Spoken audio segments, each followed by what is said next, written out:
Հայաստանի և Ադրբեջանի միջև խաղաղության պայմանագրի շուրջ համաձայնության ձեռքբերումը Թուրքիան դիտարկում է որպես կարևոր քայլ կայունության հասնելու ճանապարհին։ Ադրբեջանից վերադառնալիս լրագրողների հետ զրույցում հայտարարել է Ռեջեփ Էրդողանը։ Թուրքիայի նախագահը շեշտել է, ցանկանում է, որ գործընթացը շուտով վերջնականացվի։ Նրա խոսքով խաղաղության հաստատումն արժեքավոր կլինի Հայաստանի, Ադրբեջանի և Թուրքիայի համար։ Նա նշել է, որ Թուրքիան ևս աստիճանաբար և զգուշորեն անցնում է Հայաստանի հետ հարաբերությունների կարգավորման ճանապարհով։ Այլևս չենք ցանկանում Հարավային Կովկասում հակամարտություն տեսնել, մենք խաղաղություն և հանգստություն ենք ուզում։ Ուրախ ենք, որ Ադրբեջանի և Հայաստանի միջև խաղաղությունն արդեն հորիզոնում է։ Ուշադիր հետևում ենք այդ գործընթացին։ Մենք նույնպես անհրաժեշտ ներդրում ենք կատարում և պատրաստ ենք դա անել նաև հետագայում, մանրամասնել է Թուրքիայի նախագահը։ Էրդողանն անդրադարձել է տարածաշրջանային հաղորդակցություններին, շեշտել Իրանի հնարավոր դերակատարումը։ Զանգեզուրի երթուղին ոչ միայն ցամաքային կապ է Ադրբեջանի և Նախիջևանի միջև, այլև նոր ինտեգրացիոն գիծ է, որը ձգվում է Թուրքիայից դեպի թուրքական աշխարհ։ Դրա բացումը կամրապնդի Կովկասի տրանսպորտային և էներգետիկ ենթակառուցվածքները։ Ակնկալում ենք, որ մեր հարևան Իրանը կաջակցի դրան, նշել է Թուրքիայի նախագահը։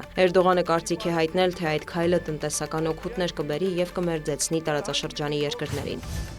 Իրանի միջուկային ենթակառուցվածքներին Իսրայելի հնարավոր հարվածի նախապատրաստման մասին լուրերի ֆոնին ԱՄՆ նախագահը հայտարարել է, որ Իսրայելին հորդորել է զերծ մնալ որևէ գործողությունից, որը կարող է խաթարել Թեհրանի հետ միջուկային գործարքի կնքմանն ուղղված Վաշինգտոնի ջանքերը։ Սա նախազգուշացում չէ, ես միայն ցանկանում եմ ասել, որ դա տեղին չէր լինի, ասել է Դոնալդ Թրամփը։ Նա հույս է հայտնել, որ Իսլամական Հանրապետության հետ հնարավոր կլինի լուրջ փաստաթուղթ ստորագրել, որը կենթադրի ստուգումներ Իրանի միջուկային օբյեկտներում։ Մոտ ենք համաձայնությանը, եթե դա տեղի ունենա, շատ կյանքեր կփրկվեն։ Հուսով եմ, ուժի կիրառման կարիք չի լինի, հավելել է Սպիտակ տան ղեկավարը։ Թրամփը կարծիք է հայտնել, որ Թեհրանի հետ գործարքի կարող են հասնել առաջիկա շաբաթներին։ ԱՄՆ նախագահն անդրադարձել է Գազայի հատվածին, որտեղ Իսրայելի գործողությունների և սահմանափակ հումանիտար մատակարարումների պատճառով մարդասիրական ճգնաժամ է ստեղծվել։ Թրամփի խոսքով ամերիկյան կողմը սնունդ է հասցնում պաղեստինցիներին։ Նա տհաճ և սարսափելի է որակել 2023 թվականի հոկտեմբերի 7-ը, երբ Համասի զինյալները ներխուժել են Իսրայելի տարածք։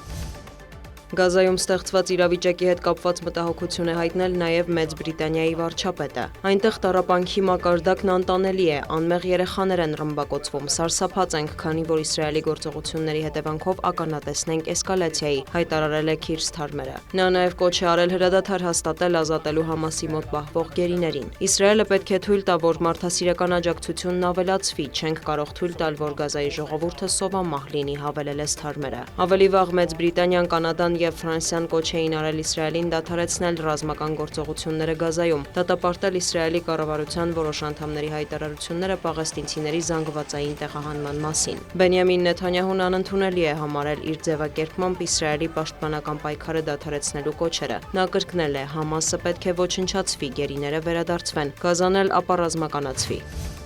ԱՄՆ պետքարտուղարը հայտարարել է, որ Միացյալ Նահանգները կչեղարկի չինացի ուսանողների վիզաները, իսկ Չինաստանից և Հոնկոնգից նոր վիզաների դիմումները կստուգվեն խստացված ընթացակարգով։ Ավելի վաղ տեղեկություններ էին շրջանառվում, որ պետքարտուղարությունը հրահանգել է տարբեր երկրներում ամերիկյան հյուպատոսություններին ուսանողական վիզաների համար նոր հարցազրույցներ այլևս չնշանակել։ Մարկո Ռուբիոյի խոսքով պետքարտուղարությունը կգործակցի ներքին անվտանգության դեպարտամենտի հետ, այդ թվում հասկանալու, որ ուսանողները կարող են կապ ունենալ Չինաստանի Կոմկուսի հետ։ Թրամփի վարչակազմը Հարվարդին էլ արգելել է օտարերկրացի ուսանողների ընդունել, նման որոշումը որակելով պայքար ձախական ակտիվիզմի և լիբերալիզմի դեմ։ Սպիտակ տունն ավելի վաղ պահանջել էր համալսարանից տեղեկություններ տրամադրել հակաիսրայելական ցույցերին մասնակցած այն ուսանողների մասին, որոնք հատուկ կրթական վիզաներ ունեն։ Հարվարդը հրաժարվել էր, նշելով. «Մտադիր չեն զոհաբերել համալսարանի անկախությունը կամ խախտել սահմանադրությունը»։ Ի պատասխան Սպիտակ տունը սառեցրել էր համալսարանի պետական ֆինանսավորման մի շարք ծրագրեր։